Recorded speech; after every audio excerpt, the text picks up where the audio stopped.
नमस्कार दोस्तों, आप सभी लोगों का स्वागत है आपके अपने यूट्यूब स्टडी विथ मंतोष में। आज हम लोग देखने वाले हैं अक्षांश और देशांतर। आज हम लोग अक्षांश और देशांतर से संबंधित जितने भी प्रश्न बनने वाले हैं, जो भी प्रश्न अभी तक पूछे गए हैं, आईएएस, पीसीएस, टीएसटी, पीएसटी, वो सभी प्रश्न हम लेकर आए हैं। ठीक, वो सब प्रश्न हम हल करेंगे। आइए शुरू करते हैं आज के पहले प्रश्न को। यदि एक प्रेक्षक तारों को क्षितिज से लंबवत उठते देखता है तो वह अवस्थित होता है। प्रश्न है कि यदि एक प्रेक्षक तारों को क्षितिज से लंबवत उठते देखता है तो वह अवस्थित होता है कहाँ पर? विषुवत रेखा पर, कर्क रेखा पर, दक्षिणी ध्रुव पर, उत्तरी ध्रुव पर। इसका सही ऑप्शन कौन सा है? इसका सही ऑप्शन है ऑप्शन नंबर ए, वो विषुवत रेखा पर है, क्योंकि विषुवत रेखा से जो है तारा एकदम सीधी रेखा में दिखाई देता है। ठीक, एकदम सीधी रेखा में दिखाई देता है। किससे? विषुवत रेखा से। सही ऑप्शन है ऑप्शन नंबर ए। अगला प्रश्न है,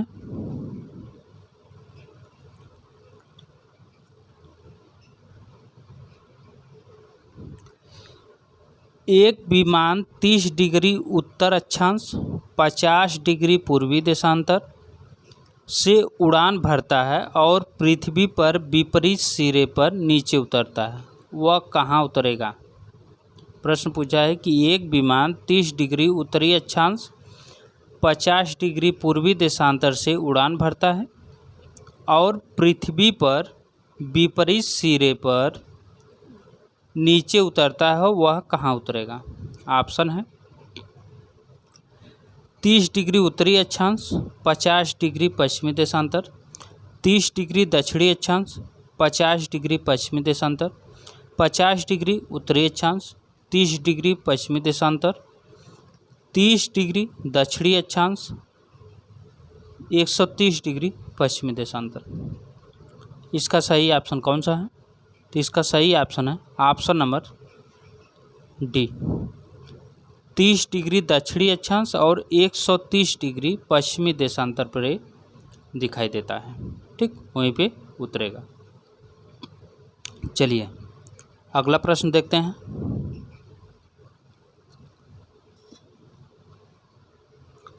अगला प्रश्न है, कौन सा देशांतर प्रधान याम्योत्तर के साथ मिलकर ग्लोब पर बृहद वृत्त का निर्माण करता है?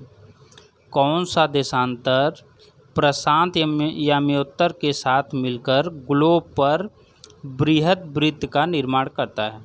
ऑप्शन है 0 डिग्री, 90 डिग्री पूर्व, 90 डिग्री पश्चिम, 180 डिग्री। इसका सही ऑप्शन कौन सा है? इसका सही ऑप्शन है ऑप्शन नंबर डी,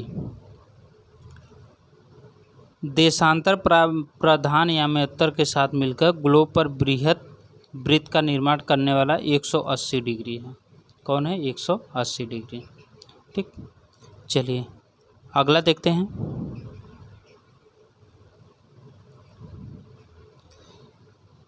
अगला है कि निम्न कथनों पर विचार कीजिए तथा नीचे दिए गए कोड से सही उत्तर चुनिए। ठीक, आप देखिए इसमें क्या क्या है, कौन कौन सा है कोड, इससे सही उत्तर आपको चुनना है। पृथ्वी के अक्षांश के उत्तरी सिरों को उत्तरी ध्रुव कहते हैं। पृथ्वी के अक्षांश के उत्तरी सिरे को उत्तरी ध्रुव कहते हैं। 45 डिग्री अक्षांश की लंबाई विषुवत रेखा की आधी होती है। पृथ्वी के अक्षांश की समानांतरता है, पृथ्वी के अक्ष की समानांतरता है। अपसौर अवस्था में पृथ्वी की परिक्रमण की गति तीव्र होती है। अपसौर अवस्था में पृथ्वी की परिक्रमण की गति तीव्र होती है। ठीक, इसके बारे में बताना है कि इसमें कौन कौन सा सही है। ठीक, तो सबसे पहले आपको सही तो यही लग रहा है। पृथ्वी के अक्षांश के उत्तरी सिरे को उत्तरी ध्रुव कहते हैं, एक ही सही दिख रहा है। 45 डिग्री अक्षांश की लंबाई विषुवत रेखा की आधी होती है, ये भी सही है। ठीक। पृथ्वी के अक्ष की समानांतरता है, ये सही नहीं है। अब सौर अवस्था में पृथ्वी की परिक्रमण की गति तीव्र होती है, ये भी सही नहीं है। ठीक। तो इसका सही ऑप्शन हो जाएगा 1 और 2। कौन कौन सही है? 1 और 2। ठीक। चलिए अगला प्रश्न देखते हैं। अगला प्रश्न है कि ग्लोब पर 2 स्थानों के बीच की न्यूनतम दूरी होती है। ग्लोब पर 2 स्थानों के बीच की न्यूनतम दूरी होती है 45 डिग्री उत्तरी अक्षांश पर, 45 डिग्री दक्षिणी अक्षांश पर, प्रधान देशांतर पर, अंतर्राष्ट्रीय तिथि रेखा पर। इसका सही ऑप्शन कौन सा हो जाएगा? ग्लोब पर 2 स्थानों के बीच की न्यूनतम दूरी जो होती है वो अंतर्राष्ट्रीय तिथि रेखा पर होती है। ठीक। किस पे होती है? अंतर्राष्ट्रीय तिथि रेखा पर। ठीक। चलिए अगला देखते हैं।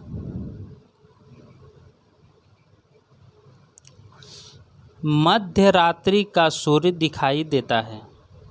मध्य रात्रि का सूर्य दिखाई देता है कहाँ पे? उत्तरी ध्रुव पर, दक्षिणी ध्रुव पर, भूमध्य रेखा पर, कर्क रेखा पर। सही ऑप्शन कौन सा है?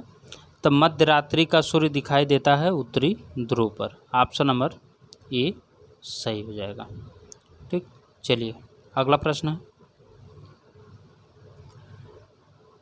जिस अक्षांश पर वार्षिक तापांतर न्यूनतम होती है वह है। जिस अक्षांश पर वार्षिक तापांतर न्यूनतम होती है वह है, तो वह कौन सा है? वह है भूमध्य रेखा, कर्क रेखा, मकर रेखा, उत्तरी ध्रुव। इसका सही ऑप्शन कौन सा है? तो इसका सही ऑप्शन है ऑप्शन नंबर ए, भूमध्य रेखा। जिस अक्षांश पर वार्षिक तापांतर न्यूनतम होती है वह है भूमध्य रेखा। क्यों? क्योंकि भूमध्य रेखा पर वर्षा अधिक होती है। ठीक। भूमध्य रेखा पर वर्षा अधिक होती है। अगला है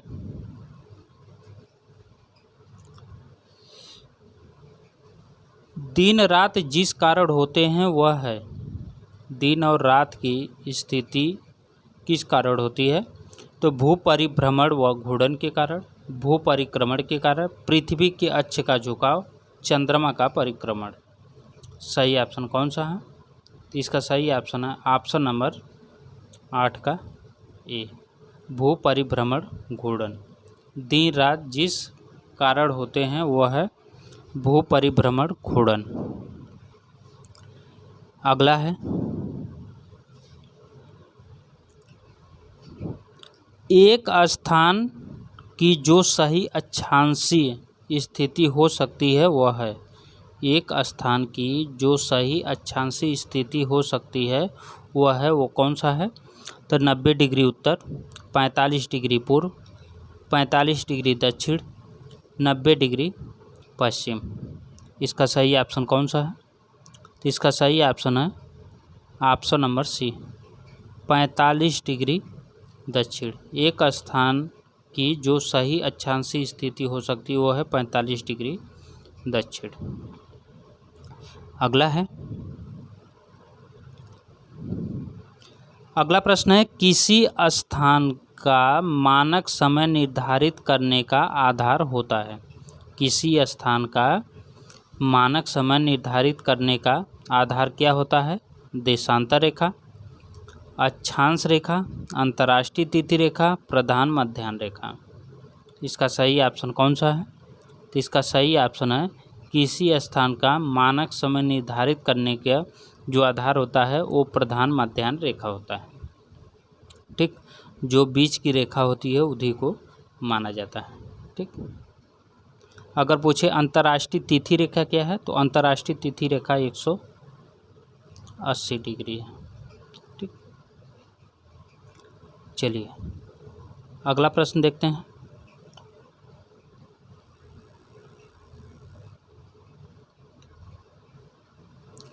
अगला प्रश्न है, पृथ्वी पर मरुभूमि होने की संभावना अधिक रहती है।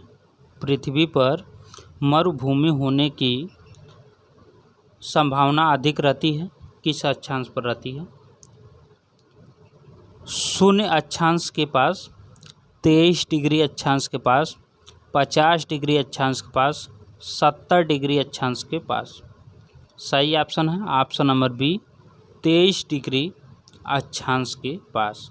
पृथ्वी पर मरुभूमि होने की संभावना होती है 23 डिग्री अक्षांश के पास। चलिए अगला देखते हैं। अगर 23 डिग्री देखना है तो अपना क्षेत्र देख लीजिए, राजस्थान वाला जो है वो भी क्षेत्र इसी क्षेत्र में आता है, 23 साढ़े 23 डिग्री के आसपास। अगला है कि मकर रेखा नहीं गुजरती है। मकर रेखा कहाँ से नहीं गुजरती है? ऑप्शन है अर्जेंटीना, ब्राज़ील, चिली, बोलीविया। तो इसमें से मकर रेखा कहाँ से नहीं गुजरती है, इसके बारे में बताना है। तो इसका सही ऑप्शन कौन सा है? मकर रेखा बोलीविया से नहीं गुजरती है, क्योंकि अर्जेंटीना, ब्राज़ील, चिली ये सब से गुजरती है। ठीक, क्योंकि चिली, अर्जेंटीना, ब्राज़ील ये तीन ही है जो दक्षिण अमेरिका महाद्वीप के देश हैं जहाँ से गुजरती है। ठीक, चलिए अगला देखते हैं। अगला प्रश्न है, ग्रीष्म संक्रांति के बारे में निम्न कथनों को पढ़िए तथा नीचे दिए गए कूट से सही उत्तर चुनिए। ग्रीष्म संक्रांति के बारे में बताना है। आइए देखते हैं। देखिए, सूर्य कर्क रेखा पर होता है, सूर्य मकर रेखा पर होता है, उत्तरी गोलार्ध में सबसे बड़ा दिन और सबसे छोटी रात होती है, दक्षिणी गोलार्ध में सबसे बड़ा दिन और सबसे छोटी रात होती है। ठीक, तो इसके बारे में बताना है आपको कि इसमें सही ऑप्शन कौन सा है। ठीक, ऑप्शन नीचे दिया हुआ देख लीजिए। ठीक, सबसे पहले सूर्य कर्क रेखा पर होता है, ये तो सही है। सूर्य मकर रेखा पर होता है, ये गलत है। उत्तरी गोलार्ध में सबसे बड़ा दिन और सबसे छोटी रातें होती हैं, ये भी सही है। दक्षिणी गोलार्ध में सबसे बड़ा दिन और छोटी रातें होती हैं, ये गलत है। तो 1 और 3 सही है, ऑप्शन नंबर सी सही हो जाएगा। ठीक, चलिए अगला प्रश्न देखते हैं। अगला प्रश्न है, निम्न में से कौन सा बृहद वृत्त है? CDS का प्रश्न है, कौन सा बृहद वृत्त है? भूमध्य रेखा, 23.5 डिग्री उत्तरी अक्षांश, 23.5 डिग्री दक्षिणी अक्षांश, 66.5 डिग्री उत्तरी अक्षांश। इसमें बृहद वृत्त कौन सा है? तो वो है भूमध्य रेखा। कौन सा है? भूमध्य रेखा। अगला प्रश्न है, कौन सी अक्षांशीय पेटी शांत अक्षांश के नाम से जानी जाती है? शांत अक्षांश के नाम से कौन सी पेटी जानी जाती है? तो 25 डिग्री से 30 डिग्री उत्तर और दक्षिण, 0 डिग्री से 5 डिग्री उत्तर और दक्षिण, 30 डिग्री से 35 डिग्री से 40 डिग्री उत्तर और दक्षिण अक्षांश, 40 डिग्री से 45 डिग्री उत्तर और दक्षिण अक्षांश। इसका सही ऑप्शन कौन सा है? तो इसका सही ऑप्शन है ऑप्शन नंबर बी, 0 डिग्री से 5 डिग्री उत्तर और दक्षिण के बीच का जो है उसे शांत अक्षांश बोला जाता है। ठीक, एकदम यहाँ पे शांत रहती है हवाएं, इसीलिए इन्हें शांत पेटी बोला जाता है। ठीक, चलिए अगला प्रश्न देखते हैं। सर्वाधिक मौसमी विषमताएं पाई जाती हैं। सर्वाधिक मौसमी विषमताएं पाई जाती हैं कहाँ पे पाई जाती हैं? मध्य अक्षांशों में, निम्न अक्षांशों में, उच्च अक्षांशों में, ध्रुवीय अक्षांशों में। सर्वाधिक मौसमी विषमताएं कहाँ पाई जाती हैं? इसका सही ऑप्शन है ऑप्शन नंबर ए, मध्य अक्षांशों में। ठीक, मध्य अक्षांशों में। ठीक, चलिए अगला प्रश्न देखते हैं। अगला प्रश्न क्या है? उपध्रुवीय अक्षांशों में कम वायुदाब की पेटी का प्रमुख कारण है। कौन सा कारण है? उपध्रुवीय अक्षांश में कम वायुदाब की पेटी का प्रमुख कारण क्या है? ऑप्शन है उच्च तापमान, ध्रुवीय पवन, पृथ्वी का घूर्णन, इनमें से कोई नहीं। सही ऑप्शन है इसका पृथ्वी का घूर्णन। उपध्रुवीय अक्षांशों में कम वायुदाब की पेटी का प्रमुख कारण है पृथ्वी का घूर्णन। अगला है, किस अक्षांश रेखा के सहारे यूएसए और कनाडा की सीमा 1848 में निर्धारित की गई? किस अक्षांश रेखा के सहारे यूएस और कनाडा की सीमा 1848 में निर्धारित की गई? ऑप्शन है 45 डिग्री उत्तर, 47 डिग्री उत्तर, 49 डिग्री उत्तर, 51 डिग्री उत्तर। इसका सही ऑप्शन कौन सा है? इसका सही ऑप्शन है ऑप्शन नंबर सी, 49 डिग्री उत्तर। ठीक, 49 डिग्री उत्तर जो है इसी के आधार पर निर्धारित की गई। क्यों? और ये रेखा एकदम सीधी रेखा है, कहीं से मुड़ी हुई नहीं है, ये सीधी रेखा है। क्योंकि यूएसए और कनाडा ये दो एक ऐसे देश हैं जो आपस में बिना मतभेद किए सीधी रेखा खींचे हैं। ठीक, थोड़ा क्षेत्र उनका इनके में जाना, इनका उनके में जाना, इससे वो लोग मतलब नहीं रखे, एकदम सीधी रेखा खींचे हैं। चलिए अगला प्रश्न देखते हैं। अगला प्रश्न है कथन और कारण का। कथन कहता है कि सभी देशांतर बृहद वृत्त होते हैं। सभी देशांतर बृहद वृत्त होते हैं। एक बृहद वृत्त पृथ्वी को दो समान भागों में विभाजित करता है। ठीक, तो इसका सही ऑप्शन कौन सा है? कथन तथा कारण दोनों सही है, तथा कारण कथन की सही व्याख्या करता है, यही सही भी है। ठीक, यही सही भी है, ऑप्शन नंबर ए ही सही है। क्योंकि सभी देशांतर बृहद वृत्त होते हैं। एक बृहद वृत्त पृथ्वी को दो समान भागों में विभाजित करता है। ठीक, बाकी और ऑप्शन आप देख लीजिए, वो ऑप्शन सही है। चलिए अगला प्रश्न देखते हैं।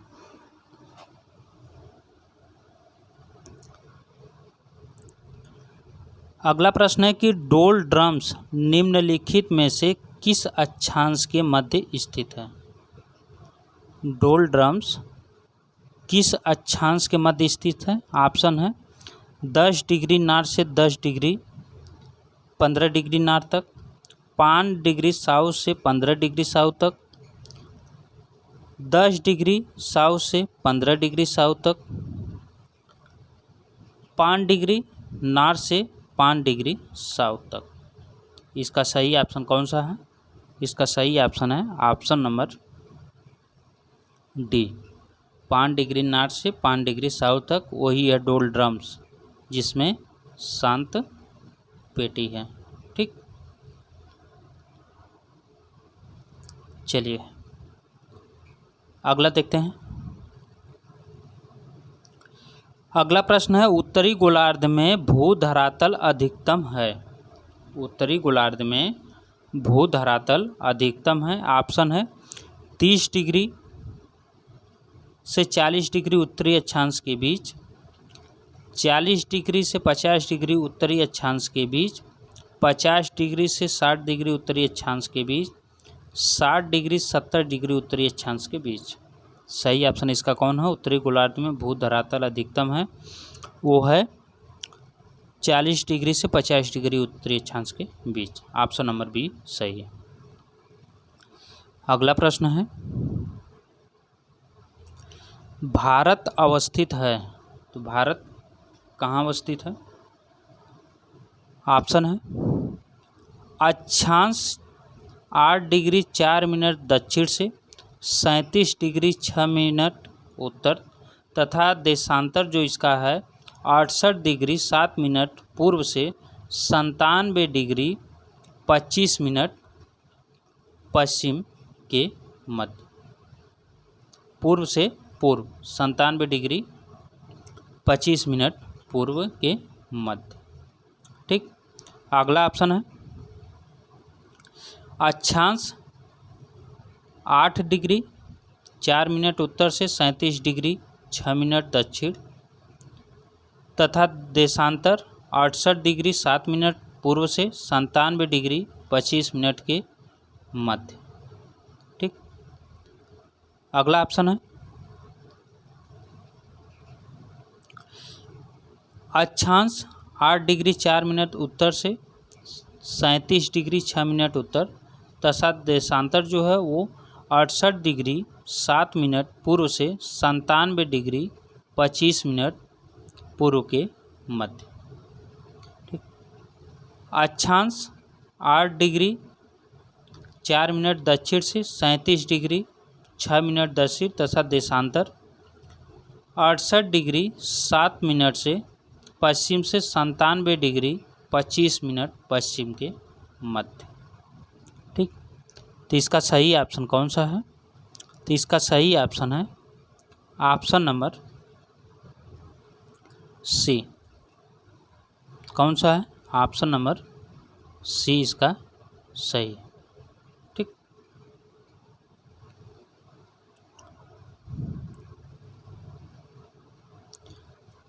8 डिग्री 4 मिनट उत्तरी अक्षांश से 68 डिग्री 7 मिनट पूर्वी देशांतर 97 डिग्री 25 मिनट पूर्व के मध्य। ठीक। अच्छा, ऑप्शन नंबर ए क्या लिखा था?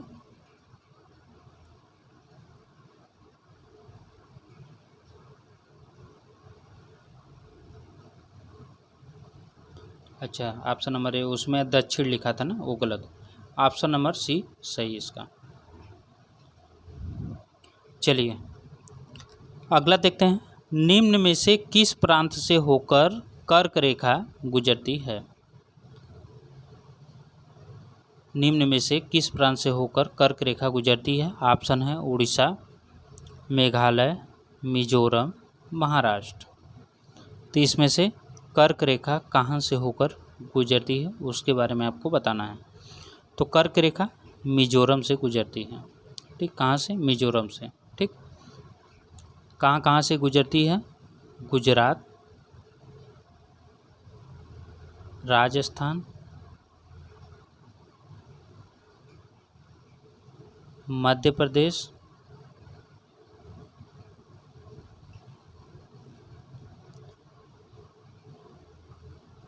झारखंड,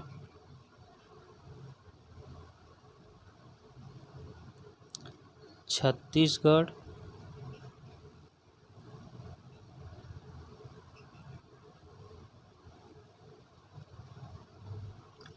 पश्चिम बंगाल,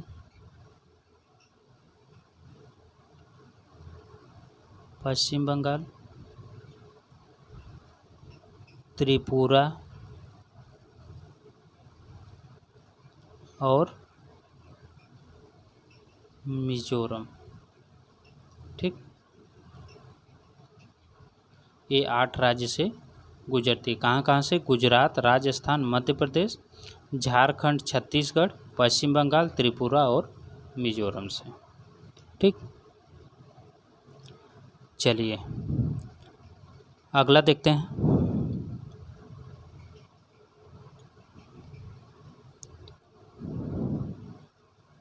अच्छा, एक चीज़ और, जो हमारा 82.5 डिग्री है, 82.5 डिग्री देशांतर रेखा, ये कितने राज्यों से गुजरती है? ये कितने राज्यों से गुजरती है? तो ये 5 राज्यों से गुजरती है। कौन कौन? उत्तर प्रदेश, मध्य प्रदेश,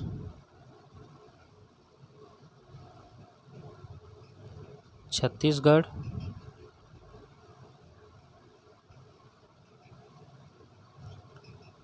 उड़ीसा, आंध्र प्रदेश। ये जो हमारा मानक रेखा है, ये इन 5 राज्यों से गुजरती है। कौन कौन? उत्तर प्रदेश, मध्य प्रदेश, छत्तीसगढ़, उड़ीसा, आंध्र प्रदेश। चलिए अगला प्रश्न देखते हैं। अगला प्रश्न है कि भारत ने नई सहस्त्राब्द शताब्दी के सूर्योदय की पहली किरण निम्नलिखित में से किस देशांतर पर देखी? भारत ने नई सहस्त्र शताब्दी के सूर्योदय की पहली किरण कब देखी थी? किस देशांतर पर? 2 डिग्री 30 मिनट पश्चिम, 82 डिग्री 30 मिनट पूर्व, 92 डिग्री 30 मिनट पश्चिम, 92 डिग्री 30 मिनट पूर्व। तो इसका सही ऑप्शन कौन सा है? इसका सही ऑप्शन है option number D, 92 degree 30 minute पूर्व। अगला प्रश्न है, अफ्रीका की कौन सी नदी मकर रेखा को 2 बार काटती है? अफ्रीका की कौन सी नदी मकर रेखा को 2 बार काटती है?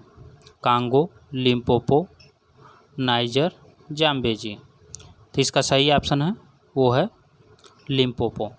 लिम्पोपो जो है वो मकर रेखा को 2 बार काटती है, और कांगो नदी जो है ये विषुवत रेखा को काटती है। ठीक, ये विषुवत रेखा काटती है। और माही नदी जो है, माही नदी वो कर्क रेखा को 2 बार काटती है। चलिए अगला देखते हैं। अफ्रीका की कांगो नदी 2 बार काटती है। अफ्रीका की कांगो नदी 2 बार काटती है, तो भूमध्य रेखा या विषुवत रेखा को काटती है, अभी चर्चा किए थे। चलिए अगला प्रश्न है, कथनों पर विचार करना है।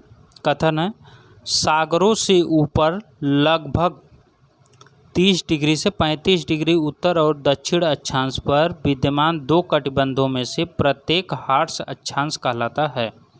हार्स अक्षांश निम्न दाब कटिबंध है। उपयुक्त कथनों में से कौन सा सही है? केवल 1, केवल 2, 1 और 2, न 1 न 2। ठीक, इसका सही ऑप्शन कौन सा है? तो इसका सही ऑप्शन है ऑप्शन नंबर ए, सागरों से ऊपर 30 से 35 डिग्री उत्तर और दक्षिण अक्षांश पर विद्यमान 2 कटिबंधों में से प्रत्येक हार्स अक्षांश कहलाता है, ये सही है। ठीक, चलिए अगला देखते हैं।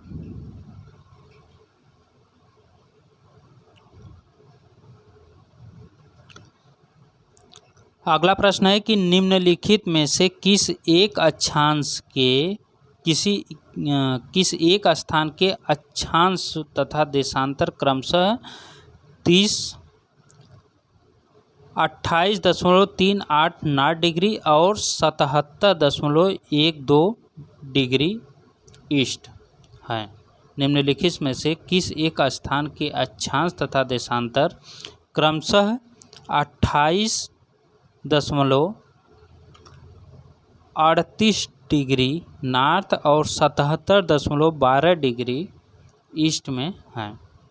जयपुर, दिल्ली, इलाहाबाद, लखनऊ। तो इसका सही ऑप्शन कौन सा है? इसका सही ऑप्शन है ऑप्शन नंबर बी, दिल्ली है। ठीक, कौन सा है? वो है दिल्ली। चलिए अगला देखते हैं।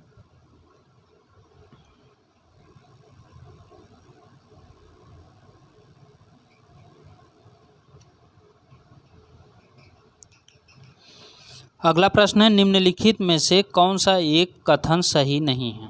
इसमें बताना है कौन सा एक कथन सही नहीं है। सभी याम्योत्तर वास्तविक उत्तर दक्षिण दिशा में चलते हैं। याम्योत्तर भूमध्य रेखा पर सबसे अधिक दूरी होती है और ध्रुवों पर सर्वनिष्ठ बिंदुओं पर अभिसरित होते हैं। सभी याम्योत्तर सदैव एक दूसरे के समानांतर होते हैं। ग्लोब पर अनिश्चित संख्या में याम्योत्तर खींचे जा सकते हैं। इसका सही ऑप्शन कौन सा है? सही ऑप्शन नंबर सी। सभी याम्योत्तर सदैव एक दूसरे के समानांतर होते हैं। ठीक, चलिए अगला प्रश्न देखते हैं।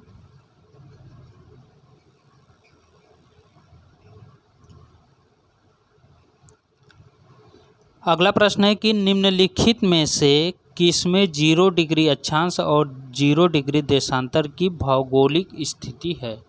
ऑप्शन है दक्षिणी अंध महासागर में, भूमध्य सागर में, पश्चिमी अफ्रीका देश घाना में, इंग्लैंड में ग्रीनविच वेधशाला पर। इसका सही ऑप्शन कौन सा है? इसका सही ऑप्शन है ऑप्शन नंबर सी। पश्चिमी अफ्रीका के घाना देश में जो है वो 0 डिग्री अक्षांश और 0 डिग्री देशांतर की भौगोलिक स्थिति है। ठीक, चलिए अगला देखते हैं। निम्नलिखित में से कौन सा एक ग्लोब पर बृहद वृत्त नहीं है? विषुवत रेखा, भूमध्य रेखा, 60 डिग्री पूर्वी देशांतर, 60 डिग्री उत्तरी अक्षांश रेखा। तो इसका सही ऑप्शन कौन सा है? सही ऑप्शन है ऑप्शन नंबर डी, 60 डिग्री उत्तरी अक्षांश रेखा। ठीक, एक ग्लोब पर बृहद वृत्त नहीं है। अगला प्रश्न है, शून्य अंश अक्षांश तथा 0 अंश देशांतर अवस्थित है अटलांटिक महासागर में, आर्कटिक महासागर में, हिंद महासागर में, प्रशांत महासागर में। इसका सही ऑप्शन कौन सा है? इसका सही ऑप्शन है ए है अटलांटिक महासागर में। ठीक, चलिए अगला देखते हैं। प्रधान याम्योत्तर ध्रुवी वृत्ति तथा विषुवत भूमध्य रेखा का प्रतिच्छेदन बिंदु अवस्थित है अंध महासागर में, घाना में, मोरक्को में, प्रशांत महासागर में। इसका सही ऑप्शन कौन सा है? ऑप्शन नंबर ए सही है, अंध महासागर में। अगला है, निम्नलिखित नगरों में से कौन सा दूरतम उत्तर में अवस्थित है? इसमें कौन सा दूरतम उत्तर में अवस्थित है? वो है बीजिंग, नई दिल्ली, न्यूयॉर्क, रोम। सही ऑप्शन इसका है रोम। ऑप्शन नंबर डी सही है, रोम। अगला है,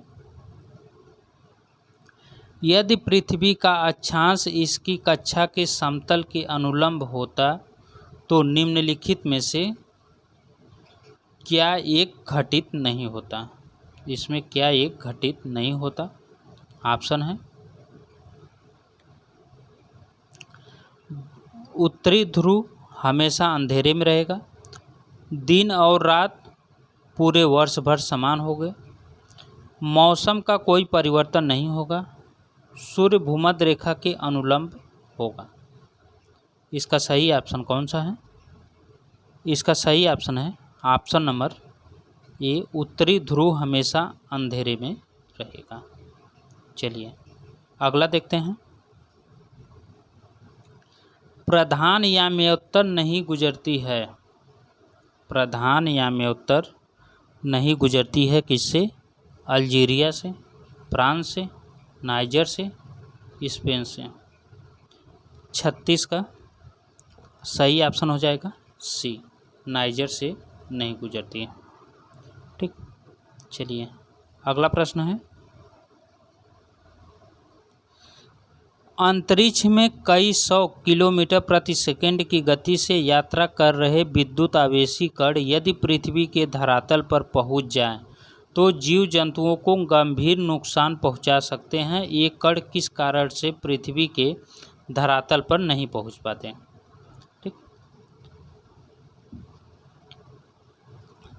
तो इसका कौन सा ऑप्शन सही हो जाएगा?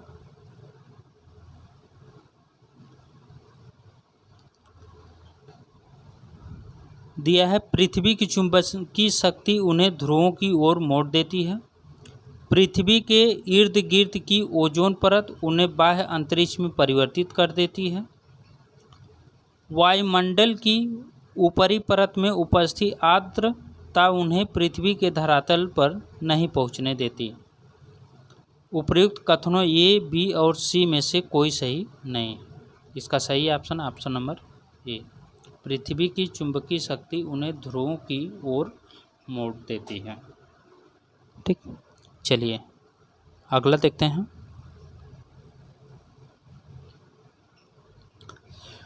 चुंबकीय वेधशाला जिसका उद्घाटन 30 मार्च 2015 को किया गया था अवस्थित है इलाहाबाद में, गुलमर्ग में, शिलांग में, पोर्ट ब्लेयर में। इसका सही option option number D, port Blair में। ठीक, कहाँ पे है? वो है पोर्ट ब्लेयर में। अभी पोर्ट ब्लेयर का नाम चेंज हो गया, क्या हो गया है?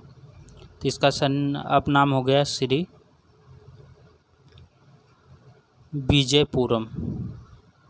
ठीक, क्या नाम हो गया है? श्री विजयपुरम। ठीक, याद करके रखिएगा, कोई भी एग्ज़ाम होगा एक प्रश्न बनने वाला है उसमें। अगला है कथनों पर विचार करना है। कथन क्या है देखिए। जबलपुर की देशांतर रेखा इंदौर और भोपाल की देशांतर रेखाओं के बीच है। औरंगाबाद का अक्षांश बड़ोदरा व पुणे के अक्षांशों के बीच है। बंगलुरु की अवस्थिति चेन्नई की तुलना में अधिक दक्षिणवर्ती है। इसमें बताना है कि कौन सा कथन सही है। ठीक, इसमें बताना है कौन सा कथन सही है। तो इसमें ऑप्शन 1 और 3 केवल 2। इसके बाद तीसरा ऑप्शन है 2 और 3 और चौथा ऑप्शन है 1, 2 और 3। इसमें बताना है कौन सा सही है। तो इसमें सही ऑप्शन है सी वाला, यही सही है, 2 और 3।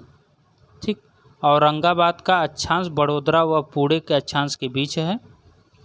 बंगलुरु की अवस्थिति चेन्नई की तुलना में अधिक दक्षिणवर्ती है। ठीक, यह है ऑप्शन। ठीक, ऑप्शन नंबर इसमें सी सही। ये रहा आज के प्रश्नों की श्रृंखला। देखिए इतना प्रश्न मैं बनाता हूँ और इतना वीडियो बनाता हूँ, लेकिन वीडियो पे आप लोग जो है इतने वीडियो पे अब तक कम से कम 10,000 सब्सक्राइबर हो जाने चाहिए थे, लेकिन लोग वीडियो देखते हैं, चैनल को सब्सक्राइब नहीं करते हैं। तो प्लीज़ आप लोग चैनल को सब्सक्राइब भी कर लीजिए और लाइक शेयर भी करिए और अपने दोस्तों में शेयर भी करिए, वो लोग भी चैनल को सब्सक्राइब कर लें। ठीक, ऐसे ही हम और भी वीडियो लाते रहेंगे जो फिर मिलेंगे नेक्स्ट वीडियो में। तब तक के लिए नमस्कार।